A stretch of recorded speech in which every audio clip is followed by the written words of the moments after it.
رسول اللہ رسول اللہ رسول اللہ رسول اللہ الحمدللہ الصلاۃ والسلام علی رسول اللہ وعلی آلہ واصحابہ اجمعین، اما بعد۔ رب اشرح لی صدری ویسر لی امری واحلل عقدۃ من لسانی یفقہوا قولی۔ سیرت النبی کا آج اللہ کے فضل سے تیسرا درس اس مسجد میں ہو رہا ہے، اور جو پچھلے 2 درس تھے اس میں ہم نے رسول اللہ صلی اللہ علیہ وسلم کی شمائل سے متعلق بات کری۔ تو شمائل کا مطلب یہ کہ آپ صلی اللہ علیہ وسلم کی شباہت کیسی تھی، آپ دکھتے کیسے تھے، آپ کی انٹرنل کوالٹیز یعنی کہ آپ کے اندر کون کون سی خوبیاں تھیں، یا کون سی ایسی چیزیں ہیں جو رسول اللہ نے صرف اور صرف آپ کو دی تھی، اس کے علاوہ دنیا میں کسی اور کو نہیں دی تھی۔ یہ ساری باتیں ہم لوگوں نے پچھلے 2 درس میں کری، اور انشاءاللہ جیسا کہ میں نے بتایا تھا کہ سیرت کا جو پورا درس ہے وہ شروع ہونے سے پہلے یہ ساری باتیں شمائل سے متعلق کری جائیں گی، اور آج سے جو سیرت کا اصل درس ہے انشاءاللہ اس کا آغاز ہوگا۔ سیرت کا جو اصل معنی ہے، سارا یسیرو اس کا جو مادہ اس سے بنا ہے، اس کا جو اصل معنی ہے وہ ہوتا ہے سفر کرنے کے لیے، یعنی کہ کسی کی زندگی کے بارے میں ہم کچھ جانیں اور اس کے نقش قدم پر جس طرح سے اس نے پوری زندگی گزاری تھی ہر ایک بات اس طرح سے اس کی پڑھی جائے، اس چیز کو سیرت بولتے ہیں۔ اور یہ کسی کی بھی زندگی کے لیے ہو سکتا ہے، عام طور پہ سیرت لفظ کسی کی زندگی کے لیے بھی استعمال کیا جا سکتا ہے، لیکن آپ صلی اللہ علیہ وسلم کی بعد تمام علماء نے اس کو صرف اور صرف آپ کی زندگی کے لیے خاص کر دیا ہے، یعنی کہ جب لفظ سیرت سے استعمال ہوگا تو اس کا مطلب یہ ہے کہ رسول اللہ صلی اللہ علیہ وسلم کی زندگی۔ سیرت کا جو درس ہے جیسا کہ میں نے بتایا کہ انشاءاللہ بہت ہی تفصیلی درس ہوگا، اور بہت ساری باتیں اس میں ایسی آئیں گی جو کہ شاید اب تک کہ آپ کے سامنے کبھی زندگی میں نہ آئی ہوں۔ تو اتنا لمبا درس جو ہم دینے جا رہے ہیں، اس کے آخر فائدے کیا ہیں ہمارے لیے؟ تو یہ کچھ باتیں ہیں جو بہت ضروری ہیں، میں سمجھتا ہوں کہ درس کو سننے سے پہلے، کہ سیرت پڑھنے کے آخر ہمارے لیے کیا فائدے ہیں، ہم کیوں پڑھیں آخر سیرت۔ سب سے پہلی بات تو یہ ہے کہ خود اللہ تعالیٰ نے اس بات کا حکم دیا ہے کہ رسول اللہ صلی اللہ علیہ وسلم کے جو بھی آپ کو ان کے ذریعے آپ کے ذریعے ہدایت مل رہی ہے، جو بھی بات آپ صلی اللہ علیہ وسلم دین کے بارے میں فرما رہے ہیں، ہم کو ان کو پوری طریقے سے اپنی زندگی میں اتارنا ہے اور ویسا کا ویسا ہی عمل کرنا ہے۔ اور قرآن میں اس کے لیے اللہ تعالیٰ نے کئی ساری آیتیں اتاری ہیں، جس میں کہ ایک بہت ہی خاص آیت یا بہت زیادہ مشہور آیت ہے، وہ یہ ہے کہ لقد کان لکم فی رسول اللہ اسوۃ الحسنہ، یعنی کہ ہم نے جو ہے رسول اللہ صلی اللہ علیہ وسلم میں جو ہے بے شک ہم نے آپ کے اندر بہترین اسوہ یعنی بہترین نمونہ پیش کیا ہے۔ یہ آپ لوگوں کے لیے، تمام انسانوں کے لیے ہے۔ آپ صلی اللہ علیہ وسلم کو جیسے میں نے بتایا کہ جتنی بھی زندگی کو جب ہم دیکھیں گے تو اسوۃ الحسنہ کا مطلب یہ ہوا کہ جس بھی نظریے سے ہم آپ کی زندگی کے بارے میں دیکھیں، چاہے وہ دینی نظریے سے دیکھیں تو ہم کو آپ کی زندگی سے یہ ملے گا کہ کس طریقے سے ہمیں دین کو فالو کرنا ہے، دین کی چیزوں کو عمل میں لانا ہے، یا روزہ نماز زکوٰۃ کس طریقے سے کرنا ہے، چاہے وہ آپ کے ادب اور آداب یا آپ کی جو دوسرے لوگوں سے متعلق جو حقوق ہوتے ہیں، غیروں سے متعلق حقوق، اس کے بارے میں ہم دیکھیں تو آپ کو دکھے گا کہ آپ کے اندر بہت زیادہ رحمت تھی، بہت زیادہ شفقت تھی،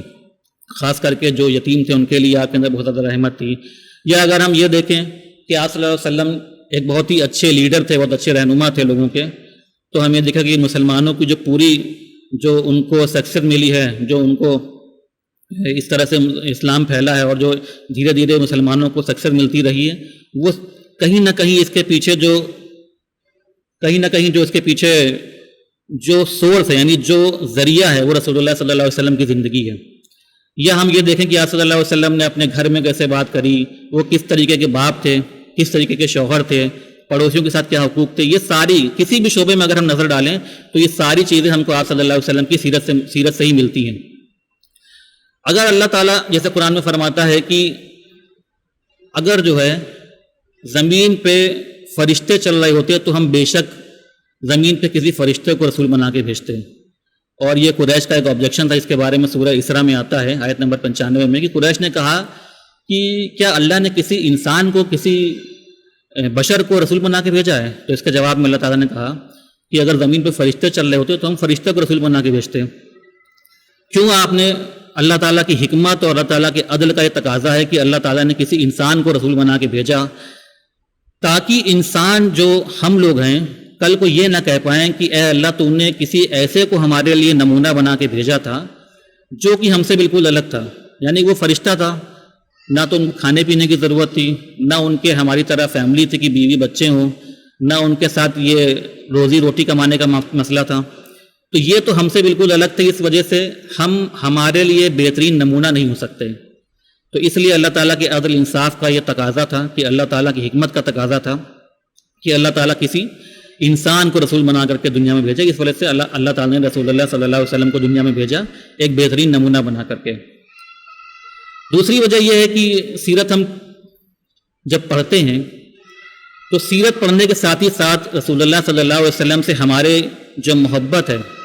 آپ کے لیے جو ہمارے دل میں محبت ہے، وہ سیرت پڑھنے سے دھیرے دھیرے بڑھتی ہے.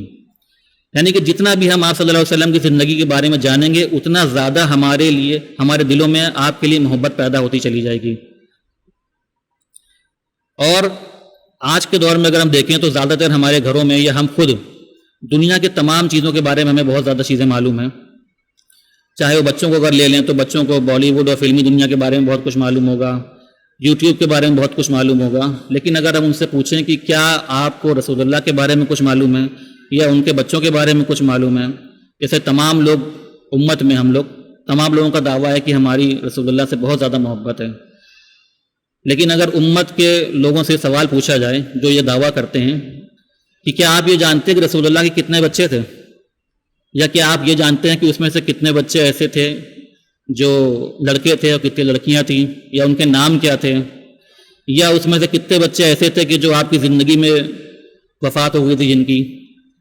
یا ہم آپ کی بیویوں کے نام کے بارے میں اگر پوچھیں تو کتنے ایسے لوگ ملیں گے جن کو آپ کی بیویوں کے نام بھی پتہ ہوں گے. تو اگر امت میں ہم یہ دعویٰ کرتے ہیں کہ رسول اللہ سے ہم کو بہت زیادہ محبت ہے، اور یہ سب سے بنیادی چیزیں، یعنی کہ آپ کی فیملی کے بارے میں ہم کو نہیں پتہ ہے کہ رسول اللہ کی اولاد کتنی تھی، ان کے جو بیویاں تھیں وہ کتنی تھیں، کون سی بیوی سے کون سا بچہ تھا، یہ بالکل بنیادی بات ہے کسی شخص کے بارے میں. یا اگر اپنی زندگی میں اٹھا کے دیکھیں تو جس سے ہم محبت کرتے ہیں اس کے بارے میں بہت کچھ جانتے ہیں. تو سیرت جو ہے وہ ایک سمجھ لیجئے کہ ایسی چیز ہے کہ جتنا ہم سیرت پڑھتے جائیں گے اتنی زیادہ آپ سے محبت ہوتی جائے گی، اور جتنی زیادہ آپ سے محبت ہوتی جائے گی اتنا زیادہ ہم رسول اللہ کی زندگی کے بارے میں جانتے جائیں گے. اور سیرت جو ہے ایک طریقے سے ایمان کا یہ ایک طریقے سے ایک نشانی ہے اس بات کی کہ رسول اللہ صلی اللہ علیہ وسلم سے ہم کو کتنی محبت ہے، جتنی زیادہ ہم رسول اللہ کی سیرت کے بارے میں جانتے ہیں. یہ اس چیز کی نشانی ہے. اگلی بات یہ ہے کہ سیرت پڑھنے سے قرآن سمجھنے میں بہت زیادہ ہم کو آسانی ہوتی ہے. ایسی بہت سی چیزیں ایسی ہیں جو قرآن میں ہیں، اور جب ہم پڑھتے ہیں تو اگر ہم کو اس کا بیک گراؤنڈ نہیں پتہ ہے، پس منظر نہیں پتہ ہے کہ یہ آیت یا یہ سورت قرآن میں کس لیے آئی ہے، تب تک ہم اس کو سمجھ نہیں سکتے ہیں. ایک مثال کے طور پر بہت ساری ایسی ہیں. سورہ ال عمران ہے، ال عمران میں جو ہے وہ احد کی جنگ کے بارے میں پورا ذکر ہے، انفال میں بدر کے بارے میں پورا ذکر ہے، یا سورہ توبہ میں تبوک کے بارے میں ذکر ہے. یہ ساری باتیں ہم کو تبھی پتہ چل جائیں گی جب ہم سیرت کو صحیح سے پڑھیں گے اور سمجھ کے پڑھیں گے. اسی طرح سورہ یوسف ہے. اب سورہ یوسف کا جو شان نزول ہے وہ یہ ہے کہ یہودیوں نے کچھ سوال کیے تھے رسول اللہ سے، اس کے جواب میں اللہ تعالیٰ نے پوری سورت اتاری تھی. اسی طرح سے سورہ کہف ہے، کچھ سوال کیے تھے یہودیوں نے، اس کے جواب میں اللہ تعالیٰ نے سورت اتاری تھی. اسی طرح بہت سی چھوٹی چھوٹی آیتیں ہیں، جیسے والضحیٰ واللیل اذا سجى ما ودعك ربك وما قلى. اس کا پس منظر یہ ہے کہ رسول اللہ صلی اللہ علیہ وسلم ایک دم شروع کے دور میں جب وحی آ رہی تھی تو بیچ میں ایسا ہوا تھا کہ کچھ ٹائم کے لیے وحی آنا رک گئی تھی. تو اس کے جواب میں اللہ تعالیٰ نے جب دوبارہ وحی شروع کری تو اللہ تعالیٰ نے یہ صورت اتاری اور یہ کہا کہ کیا آپ کو یہ لگتا ہے کہ آپ کو آپ کے رب نے چھوڑ دیا ہے؟ تو ایسا بالکل بھی نہیں ہے. تو مین چیز جو ہے یعنی صورت جو بھی کوئی ہوتی ہے اس کے پیچھے کوئی نہ کوئی جو پس منظر ہوتا ہے وہ ہم تبھی سمجھ سکتے ہیں جب تک ہم کو سیرت آتی ہوگی. تو یہ بھی ایک ٹول کمیونیکیشن ہے کہ جتنا زیادہ ہم سیرت کو پڑھیں گے اتنا زیادہ ہم قرآن سمجھ پائیں گے، جتنا زیادہ ہم قرآن سمجھیں گے اتنی زیادہ سیرت ہمارے سمجھ میں آئے گی. اگلی بات یہ ہے کہ سیرت پڑھنے سے ہمارے اندر ایک امید پیدا ہوتی ہے. اور آج کل کا جو ٹائم ہے، جو دور ہے، جو کہ اسلام کے لیے بہت ہی ایسا دور چل رہا ہے کہ اسلام پہ چلنا اتنا آسان نہیں ہے. کلمہ لا الہ الا اللہ کہنے والوں کے لیے دنیا میں جو ہے اس پہ عمل کر پانا اتنا آسان نہیں، جو کہ ہم سب جانتے ہیں. لیکن اگر اس چیز کو ہم صحابہ اکرام کے ٹائم سے کمپیئر کریں کہ کیا صحابہ اکرام کے ساتھ جو ظلم و ستم ہوئے تھے، کیا اس کا کتنا حصہ ایسا ہوگا جو ہمارے ساتھ ہوا، یعنی کہ ان کو ہم نے دیکھا، جیسا کہ ہم جانتے ہیں کہ جب صحابہ اکرام کے اوپر ظلم و ستم شروع ہوئے تو حضرت بلال کے ساتھ ظلم ہوا، بارہ ہم نے سنا ہوگا. عمار بن یاسر کے ساتھ ان کے ماں باپ یعنی کہ حضرت یاسر اور ان کی بیوی سمیہ، ان کو قتل کر دیا گیا. یہ ایک بہت ہی لمبے ٹائم تک چلنے والا ظلم تھا اور بہت ہی شدید ظلم تھا. اس طرح کا کوئی ظلم ستم ابھی ہمارے اوپر نہیں ہوا ہے. اور سیرت میں ہم کو بہت سارے پرانے نبیوں کے قصے بھی ملتے ہیں، اور جو کہ اللہ تعالیٰ کا کہنا یہ ہے کہ اللہ تعالیٰ نے فرمایا سورہ نمبر 111 میں آیت نمبر 120 میں کہ یہ جو ہم جتنی بھی پرانی کہانیاں جتنے بھی قصے نبیوں کو سنا رہے ہیں، اس سے جو ہمارا مقصد ہے وہ یہ ہے کہ آپ کا جو دل جو ہے وہ ایک دم مضبوط ہو جائے، کہ آپ کی طرف جو وحی آ رہی ہے اس کا وہ وہی پوری طریقے سے مطلب یعنی 100% اللہ تعالیٰ کی طرف سے ہے، اور آپ اس کے اوپر اچھی طریقے سے جم جائیں. تو سیرت جب ہم پڑھتے ہیں تو ہمارے لیے امید یہ جگتی ہے کہ اللہ تعالیٰ کے نے جب پچھلے لوگوں کے ساتھ جو ہم سے زیادہ ظلم ہوا ہے، ہم سے زیادہ ان کے اوپر مصیبتیں آئی ہیں، جب اللہ تعالیٰ نے ان کو وہاں سے نکال لیا تو ہمارے ساتھ تو ابھی وہ ساری چیزیں بھی نہیں ہوئی ہیں، اور بے شک اللہ تعالیٰ ہم کو بھی اس ساری چیزوں سے دور کر دے گا. جب سیرت پڑھتے ہیں تو ہم کو یہ دکھتا ہے کہ سیرت جو ہے آپ صلی اللہ علیہ وسلم کی پوری زندگی جو ہے وہ ایک معجزہ ہے. اگر معجزے کی بات کریں تو عام طور پہ جو ذہن میں آتا ہے کہ آپ نے چاند کے 2 ٹکڑے کر دیے، یا کبھی کسی صحابی کو جو کھانے کی دقت تھی جو کہ خندق کی جنگ میں تھا، تو آپ نے جو کھانے میں تھوکا تو کھانا جو اتنا زیادہ برکت اس کے اندر ہو گئی کہ تمام کے تمام صحابہ کرام جتنے وہاں موجود ہیں سب نے وہ کھانا کھا لیا. تو پوری کی پوری سیرت جو ہے اپنے آپ میں ایک معجزہ. جب ہم سیرت دھیرے دھیرے پڑھیں گے تو یہ چیزیں ہمارے سامنے آئیں گی کہ کس طریقے سے رسول اللہ صلی اللہ علیہ وسلم کی پوری زندگی جو ہے وہ ایک معجزہ ہے، اور کتنے کم ٹائم میں آپ صلی اللہ علیہ وسلم نے اپنی زندگی کے لگ بھگ 23 سال کے اندر پورے کے پورے جو ہمارا مکہ اور مدینہ کے لوگ تھے، جو وہاں کا نظام تھا، اس کو پوری طریقے سے بدل دیا اور اسلام کا پرچم وہاں پہ لہرا دیا. اور آپ صلی اللہ علیہ وسلم کی زندگی کو بھی اگر ہم دیکھیں تو ہمیں یہ دکھتا کہ آپ صلی اللہ علیہ وسلم کے پاس جب آخری ٹائم تھا، یعنی کہ قریب فتح مکہ کے آس پاس کی بات اگر ہم کہیں تو اس ٹائم تک کہ آپ کے پاس جو طاقت اور دولت بھی اگر کہیں تو دونوں چیز بہت اچھی طریقے سے موجود تھی. اس کے باوجود بھی آپ کی اپنی زندگی جو تھی وہ بہت زیادہ سادہ تھی. اس کے بارے میں ہم نے پچھلے درس میں بات بھی کری تھی کہ آپ کی اپنی زندگی بہت زیادہ سادہ تھی. آپ نے کبھی وہ ساری چیزیں پانے کی کوئی کوشش نہیں کری، جبکہ پاور اور پیسہ یہ آنے کے بعد یہ تبھی ہو سکتا ہے کہ کوئی شخص اس کو پانے کی کوشش نہ کرے جبکہ اس کے پاس اللہ کی طرف سے کوئی ہدایت نہ آ رہی ہو. ورنہ بہت ہی مشکل ایسا ہوگا کسی شخص کے پاس پاور بھی بہت ہو، اس کے بعد پیسہ بھی بہت ہو، اور اس کے بعد بھی وہ دنیا کی کسی بھی چیز کو اس کے اندر پانے کی خواہش موجود نہ رہے. تو یہ چیز بھی جو ہے وہ رسول اللہ صلی اللہ علیہ وسلم کی زندگی سے ہم کو ملتی ہے کہ آپ صلی اللہ علیہ وسلم کی زندگی جو ہے وہ ایک معجزہ ہے. اور ابن حزم جو ایک اندلس کے اسکالر ہیں، انہوں نے یہ کہا کہ اگر رسول اللہ کو کوئی بھی معجزہ ان کی پوری زندگی میں نہ دیا جاتا تو بھی ان کی زندگی جو ہے وہ خود اس بارے میں کافی ہے کہ یہ ثابت کرتی کہ رسول اللہ صلی اللہ علیہ وسلم جو ہے وہ اللہ تعالیٰ کے سچے رسول ہیں. کیونکہ آپ صلی اللہ علیہ وسلم کی جو صحابی بھی رہے ہیں انہوں نے بھی آپ کے نقش قدم پر چلتے ہوئے اسلام کو بہت تیزی سے آگے پھیلایا ہے، اور صرف 20 سے 25 سال کے ٹائم میں یا 50 سال کے ٹائم میں پورا جزیرہ عرب اور اس کے باہر اسلام کا پرچم لہرا دیا، اور 100 سال میں دنیا کے بہت دور دور تک کونے کونے تک کے اسلام کا پرچم لہر گیا تھا. سیرت کے ذریعے آج کے دور میں امت کے لیے کیا اچھا کیا جا سکتا ہے. جیسے بہت سی تنظیمیں ہیں جو یہ چاہتی ہے کہ امت کے ساتھ جو حالات ہیں اس کے لیے ہم کچھ اچھا کر سکیں، اور ان کے ذہن میں یہ سمجھ میں نہیں آتا کہ آخر ہم کریں کیا. تو جو اس کے لیے سب سے بہترین راستہ ہے وہ یہ ہے کہ ہم سیرت کے اوپر عمل کریں اور دیکھیں کہ کس طریقے سے رسول اللہ صلی اللہ علیہ وسلم نے اپنے جو صحابہ اکرام تھے، جو اپنے اصحاب تھے، ان کے ساتھ بالکل زیرو سے شروع کیا تھا. کیونکہ آپ صلی اللہ علیہ وسلم کے پاس جب پہلی وحی آئی تھی تو نہ تو بہت زیادہ آپ کے پاس فالوور تھے یا ان کے ماننے والے تھے کہ ایک بہت بڑی جماعت آپ کو مانتی تھی، نہ پہلے سے کوئی مسلمان تھا. یعنی آپ نے بالکل زیرو سے شروع کرا تھا، اور اس کے بعد دھیرے دھیرے آپ نے اپنی تبلیغ کے ذریعے اور تزکیہ نفس کے ذریعے آپ نے ان کو ریفارم کیا، اور دھیرے دھیرے جو ہے اس کی وجہ سے جو پوری قوم تھی، یعنی عرب جو تھے وہ ایک دم ایسے لوگ تھے کہ ان کے یہاں کسی بھی چیز کا کوئی نیم قانون کچھ بھی نہیں تھا. تو دھیرے دھیرے آپ صلی اللہ علیہ وسلم کی تربیت کی وجہ سے وہ پوری قوم جو تھی وہ سدھر گئی تھی. تو سیرت کے ذریعے جو ہے آج کے ٹائم پہ ہم اگر امت کے لیے کچھ اچھا کرنا چاہتے ہیں تو سیرت کے ذریعے ہم کو بہت ساری ایسی چیزیں مل جائیں گی جس سے ہم امت کے لیے کچھ اچھا کر سکتے ہیں. جب ہم سیرت پڑھتے ہیں تو ساتھ ہی ساتھ ہم دوسرے لوگوں کی سیرت بھی پڑھتے ہیں. یعنی کہ دوسروں کی سیرت سے میری مراد یہ ہے کہ جب ہم آپ صلی اللہ علیہ وسلم کی سیرت پڑھتے ہیں تو ساتھ ہی ہم آپ کے صحابہ کے بارے میں بھی جانتے ہیں. ہم ابوبکر صدیق، حضرت عمر، زبیر ابن عوام، سعد بن معاذ، یہ بہت سارے جو بڑے بڑے نام ہیں صحابہ اکرام کے، ان کے بارے میں بھی ان کے ساتھ ساتھ پڑھتے ہیں. تو ان کی زندگی سے بھی ہم کو بہت ساری چیزیں سیکھنے کو ملتی ہیں. جیسا کہ اللہ تعالیٰ نے فرمایا ہے کہ یہ جو بھی آپ کے صحابہ ہیں رضی اللہ عنہم ورضوا، اللہ تعالیٰ ان سے راضی ہے اور یہ اللہ سے راضی ہیں. اور کئی بار یہ جو ہے قرآن میں صورت آئی ہے. تو آپ صلی اللہ علیہ وسلم کی ایک حدیث بھی ہے کہ جو میری جنریشن ہے، یعنی میرے ساتھ کے جو لوگ ہیں جو میرے سامنے موجود ہیں، یہ سب سے بہترین جنریشن، یہ سب سے بہترین نسل یا پیڑھی ہے. اس کے بعد جو آئے گی اس سے بہتر ہوگی، اس سے کم ہوگی، اس کے بعد جو آئے گی اس سے کم ہوگی. عبداللہ ابن مسعود کی بھی اس کے اوپر روایت بھی ہے کہ رسول اللہ صلی اللہ علیہ وسلم نے فرمایا کہ اللہ تعالیٰ نے جو ہے اللہ تعالیٰ نے جب دنیا کی طرف دیکھا تو اپنے بندے کے طور پہ یعنی رسول اللہ کے طور پہ سب سے بہترین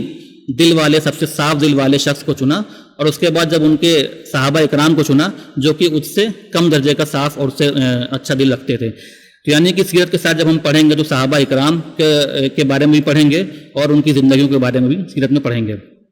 اور سب سے لاسٹ پوائنٹ جو ہے سیرت کے پڑھنے کا وہ یہ ہے کہ آج کے دور میں اور آپ صلی اللہ علیہ وسلم کی زندگی میں بھی یہ ہوتا تھا کہ قریش جو ہے وہ آپ کے اوپر طرح طرح کے الزام لگایا کرتے تھے. اس ٹائم پہ الزام جو دوسرے طرح کے تھے، یعنی کہ اس ٹائم پہ کہا جاتا تھا کہ آپ ساحل ہیں، یعنی کہ آپ کے کہانی سنانے والوں کی طرح ہیں. یعنی آپ جب قرآن پیش کرتے تو کہتے تھے یہ کہانیاں ہیں، جیسے پرانے قصے کہانی لوگ سنایا کرتے تھے، یہ کہانیاں آپ سناتے ہیں. کچھ لوگوں نے کہا کہ معاذ اللہ آپ کا دماغ جو ہے وہ تھوڑا سا اس کا بیلنس خراب ہو گیا ہے، پہلے تو آپ بہت اچھے انسان تھے لیکن اب دماغی توازن خراب ہو گیا ہے. کچھ نے کہا کہ آپ جادوگر ہیں.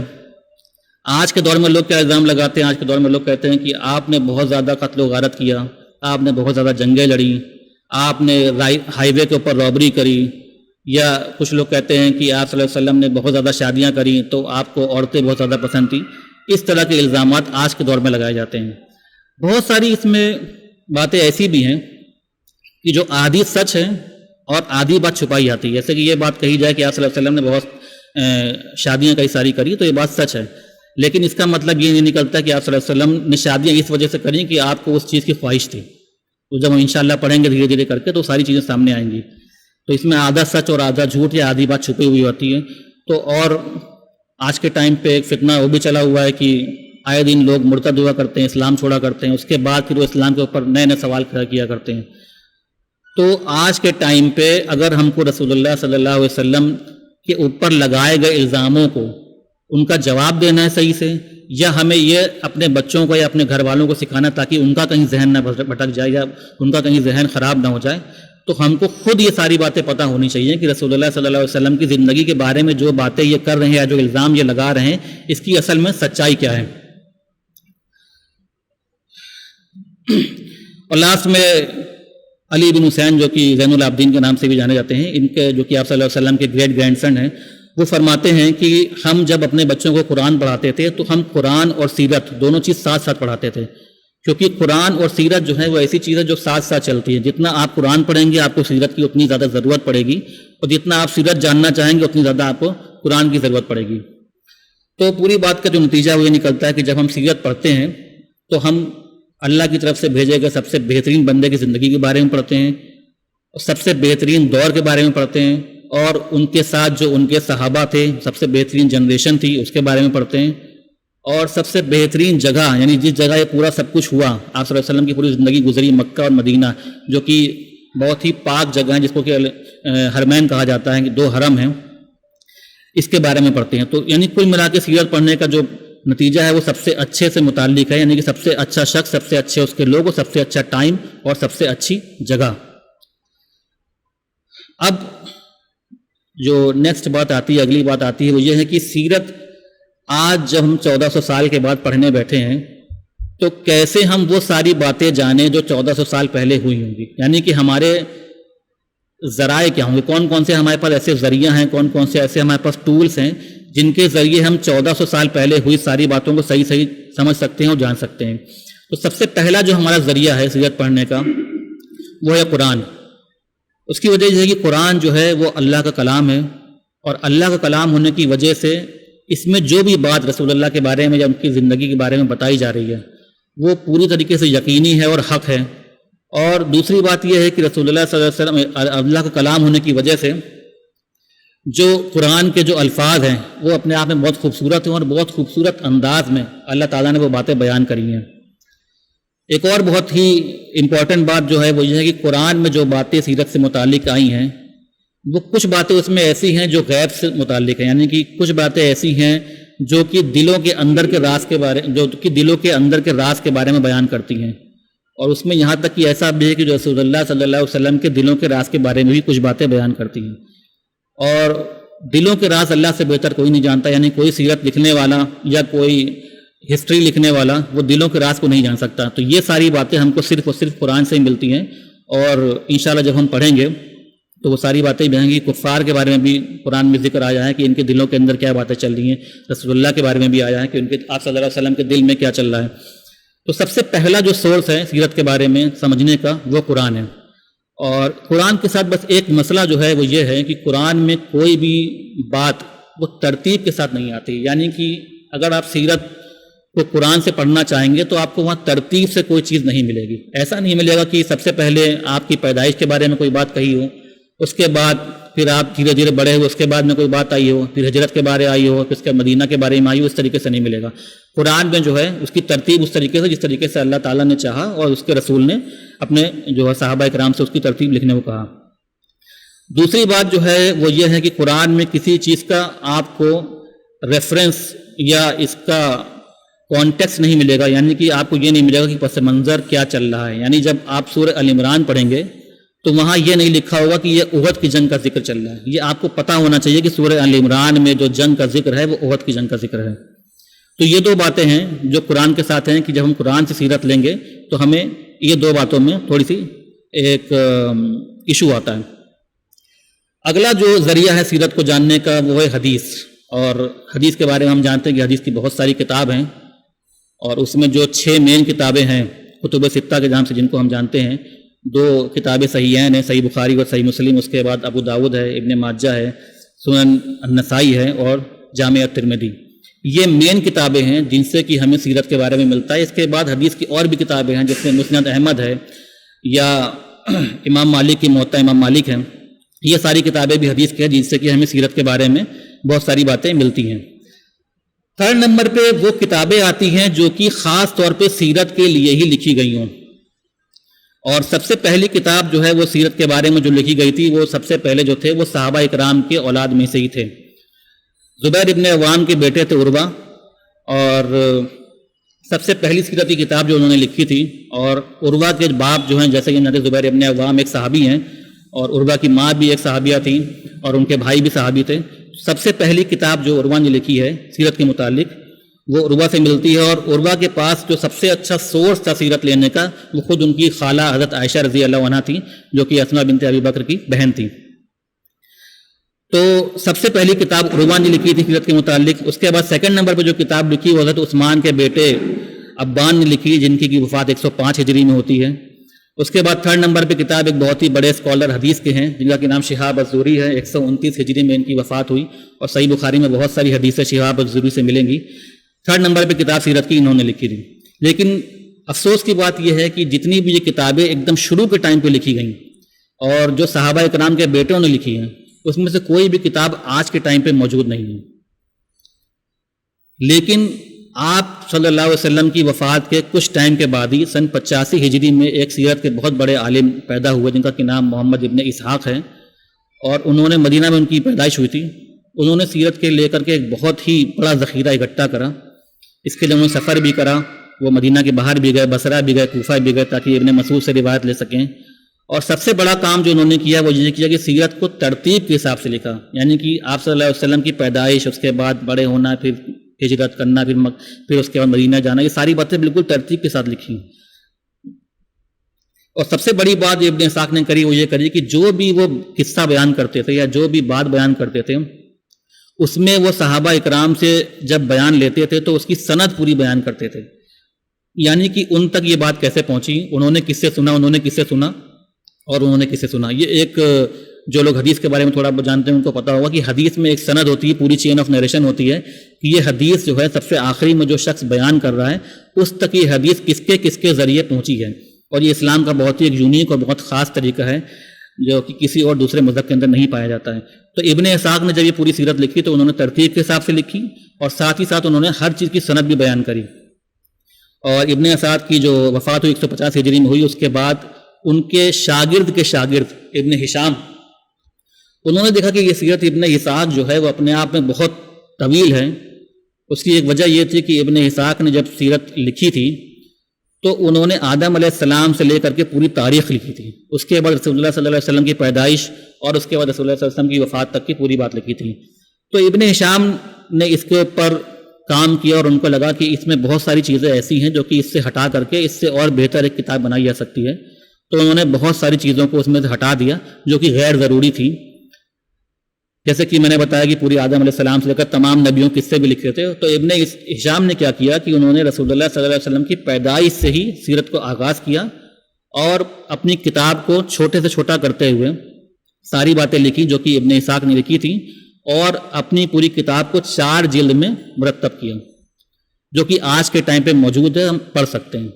لیکن آج کے ٹائم پہ اس کتاب کو سیرت ابن ہشام کے نام سے جانا جاتا ہے، سیرت ابن اسحاق کے نام سے نہیں جانا جاتا ہے. یعنی اگر آپ بازار میں لینے جائیں گے تو آپ کو سیرت ابن ہشام ملے گی.